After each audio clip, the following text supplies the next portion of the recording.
os filhos de Zebedeu e outros 2 discípulos. E disse-lhe Simão Pedro: vou pescar. E disseram eles: nós também vamos contigo. Saíram e entraram no barco, mas naquela noite nada apanharam. Cedo de manhã Jesus se apresentou na praia, mas os discípulos não reconheceram que era Jesus. Então Jesus lhes disse: filhos, tendes alguma coisa de comer? Repita comigo: tendes alguma coisa de comer? Vamos repetir mais uma vez: tendes alguma coisa de comer? Guarda isso no teu coração. Responderam-lhe: não. E disse-lhe Jesus a eles: lançai a rede à direita do barco e achareis. Lançaram-na então e já não podiam tirar a rede por causa da quantidade de peixes. Aquele discípulo a quem Jesus amava disse a Pedro: é o Senhor. Assim que Simão Pedro viu que era o Senhor, cingiu-se com a túnica, pois se havia despido, e lançou-se ao mar. Repita comigo: lançou-se ao mar. Guarda mais uma vez no teu coração. Os outros discípulos seguiram no barco, puxando a rede cheia de peixes, pois não estavam distantes da terra, senão quase 200 côvados, cerca de 100 metros de distância. Quando saltaram em terra, viram brasas acesas, tendo por cima peixe e pão. Quando saltaram a terra, viram o quê? Brasas acesas e tinha peixe e pão. Guarda também. Disse-lhe Jesus: trazei algum dos peixes que apanhaste. Simão entrou no barco e puxou a rede para a terra, cheia de 153 grandes peixes. E mesmo sendo tantos, a rede não se rompeu. Repita comigo: a rede não se rompeu. Podemos fechar a Bíblia e vamos ser muito breves. Primeira coisa que a gente precisa entender: o ministério de Pedro estava em crise. Pedro havia negado Jesus. Pedro estava com problemas. E Pedro resolveu voltar à sua ocupação anterior. Olha para o teu irmão do lado. Jesus já te tirou da tua ocupação antiga. Não queira voltar atrás. Presta bem atenção. Pescador se faz. Pescador, ninguém sai de casa dizendo: eu vou arranjar um emprego, eu vou procurar um emprego de pescador, eu vou pescar. Não é assim que funciona. Pescador passa de avô para pai, de pai para filho. É uma coisa que passa direto. O pescador se faz. Aonde está escrito? Jesus disse: vinde após mim e eu vos farei. O pescador quem faz é Jesus Cristo. Agora preste atenção que o ministério de Pedro estava em crise. Ele havia negado Jesus, resolve voltar à sua ocupação anterior. E ele agora, na presença dos discípulos, ele diz para eles assim: eu vou pescar. E todo mundo diz: Tomé diz: eu vou. Natanael de Caná da Galileia: eu vou. Os 2 filhos de Zebedeu: eu vou. 2 outros discípulos: nós vamos contigo. Ou seja, Pedro era o cara. Pescador nato, conhecia a rede, porque pescador que se preza não pesca em água rasa, pesca em água profunda.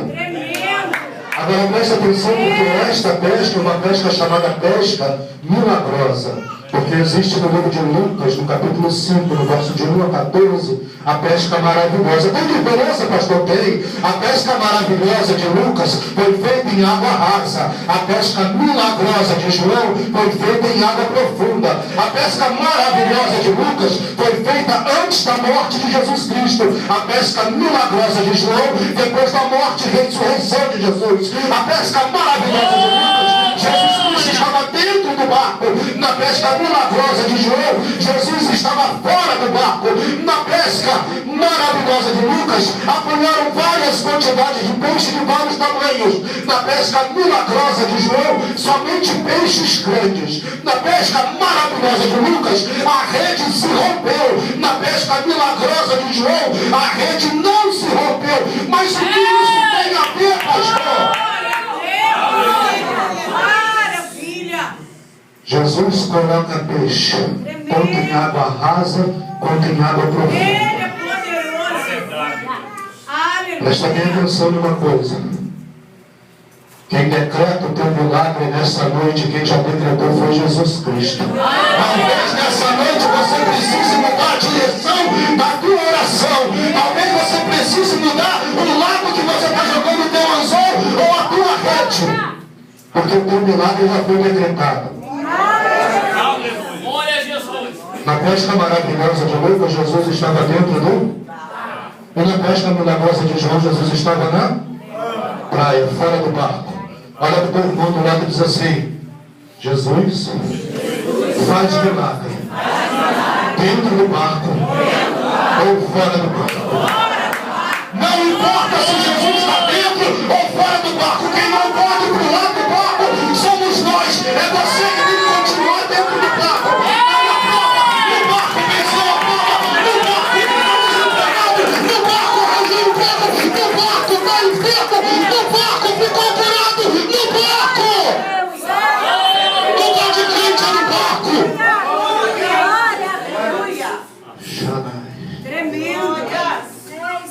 Jesus Cristo.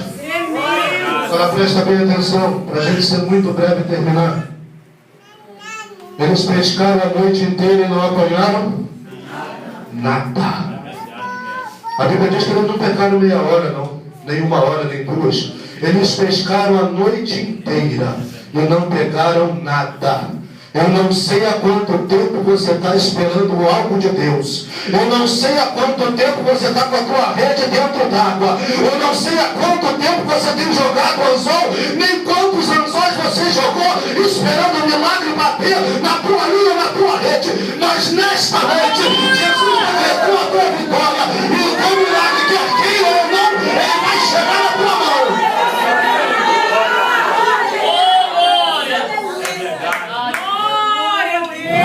Agora imagine, não apanharam nada. Pedro nervoso, porque Pedro era o cara, entendia de maré, era dono do barco, sabia de pesca, conhecia o tipo de rede. Pedro era o cara. Os discípulos só foram junto com Pedro porque confiaram em Pedro. Em quem você tem confiado? Glória a Jesus. Porque se não for em Jesus de Nazaré, você pode pescar a noite inteira e não pegar nada. Aí vai. A Bíblia diz que o discípulo a quem Jesus amava, quem era esse discípulo? João. Encostava a cabeça no peito de Jesus ao ponto de poder sentir as batidas do coração do mestre. Olhou para Pedro desnudo e irritado: eu sou o cara! Eu faço, eu aconteço quando eu prego. A igreja movimenta. Escola bíblica dominical comigo é um mistério só. A igreja lota. Eu quando louvo, a igreja entra no reteté miserável. Aí Pedro diz assim, aí João diz assim: Pedro, não é você não, Pedro, olha lá, é ele. Quem prega é ele, quem não é ele, Pedro, é ele. Não é você não, Pedro. Pedro, meu filho, você não é o cara é ele. Mas como é que você sabe que é ele, João? Olha os peixes. Eles são grandes. Olha a profundidade. Está raso, né? Não dá peixe nessa água assim rasa, não é. Olha a rede, Pedro. Não se rompeu essa rede. Não serve para esse tipo de peixe, não, Pedro. É. Pedro é ele, Pedro é ele, Pedro é ele, Pedro é ele, Pedro é ele, Pedro é ele, Pedro. A Bíblia diz que Pedro, quando soube que era Jesus, ele veste imediatamente a sua roupa e mergulha no barco. Agora para. Lugar de crente não é fora do, é dentro do. Pedro então mergulhou e saiu do. Nota que os discípulos continuaram. O barco era de Pedro, a rede era de Pedro, a pescaria era de Pedro, o barco era dele, tudo era de Pedro. Ele pulou do barco, não parou não, continuou. Talvez alguém esteja dizendo assim: eu vou sair da igreja e eu quero ver o que o pastor vai fazer se eu não estiver lá. Eu quero ver ele arranjar alguém melhor do que eu. Deixa eu dizer, melhor do que você. Talvez ele não arranje não, mas ele vai arranjar alguém com muito mais unção do que você. Porque a obra de Deus. E nenhum de nós que estamos aqui tem nada, já foi falado.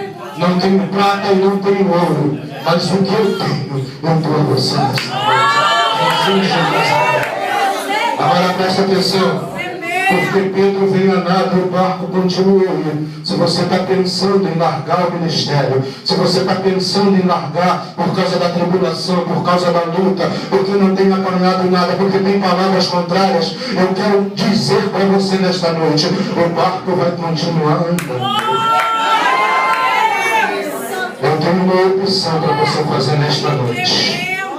Você pode mergulhar do barco e vir a nada. Mas você pode vir no barco. Eu garanto a você que quem vem de barco se cansa mesmo. É verdade. Desceram na praia, olha só. Por quê? Porque viver é na terra, amado. A gente vive aqui na terra. No mar se pesca. Alguém vende peixe no mar? Tem que vender na terra. Se pesca no mar e se vende na terra. Ou seja, Deus não te fez para você estar flutuando. Deus quer você em terra firme. Porque somente quando desceram em terra firme, eles tiveram a visão mista. Porque o barco flutuando, ele turva a sua visão. Você não consegue enxergar direito aquilo que Deus tem para você. Então começa a pisar em terra firme. Começa a pisar na rocha, que é Jesus de Nazaré. Você vai ver que tem peixe na brasa e tem pão na brasa.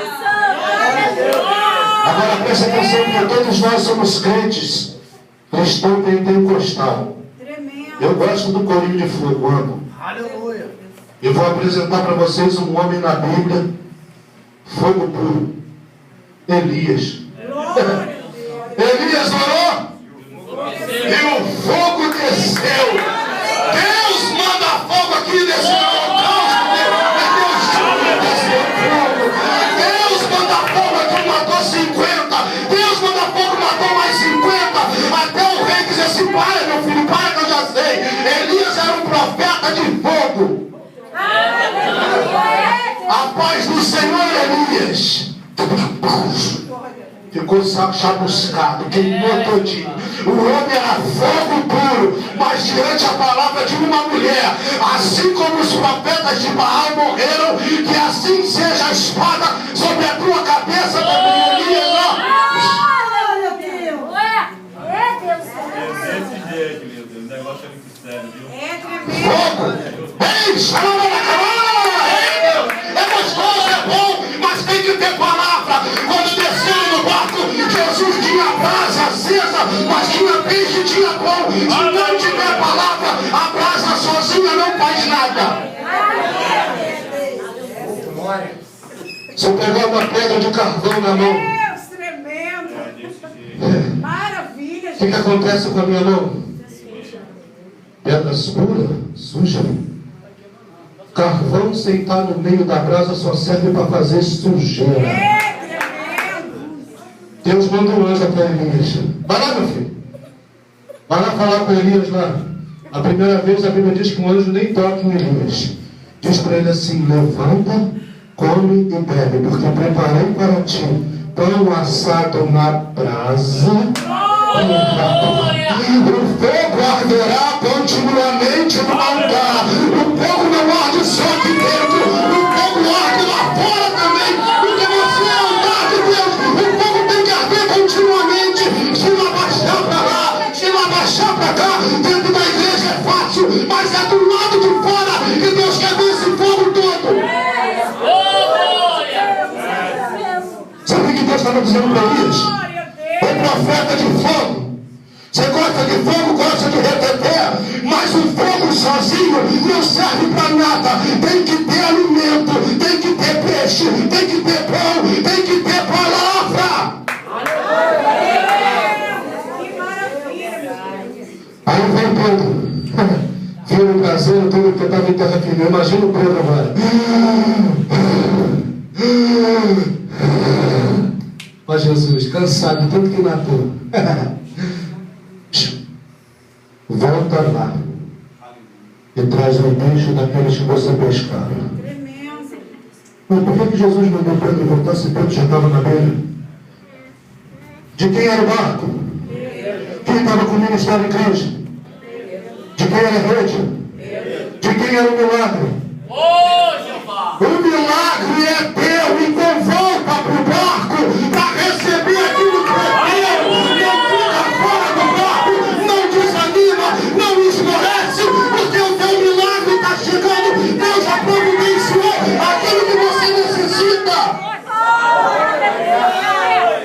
Olha só, que a Bíblia vai dizer assim, missionário Reinaldo.